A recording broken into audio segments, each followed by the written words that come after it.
Благодаря, госпожо. Много уважаеми честни отци, госпожа Христова, кмет на град и община Габрово, господин предстоятел на Общинския съвет, госпожо заместник кмет, скъпа и незабравима вече дарителко на този знак и по този начин събрала ни тук и възстановила нещо много важно от нашата история. Ние чухме това, което е звучало в началото на манастира, това, което особено по времето на 1870-71-2 е било пято и от иеродякона Игнатий. Чухме за Матей Преображенски, за поп Харитон. Аз идвам от техния манастир, Преображенски, на 6 км от Търново.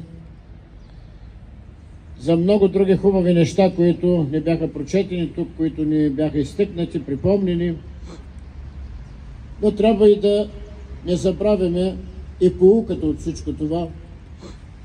Затова приветствам всички вас, мили сестри и братя, от перлата на епархията Габрово, че сте тук и че участвате в тази памет, която не трябва да бъде изтрита, както на времето са се опитвали да изтрият нещо, но знаеме не се гаси. Онова, що не може да изгасне, особено когато то е божествено, когато искрата на Божията благодат е на това място. Бъдните поколения сигурно ще има какво да мислят и какво да правят. А сега нека да благодарим на дарителката, на всички вас, един други, да си пожелаем благата вест винаги да е върху нас, особено тук, върху този град, и усърдно да се помолим.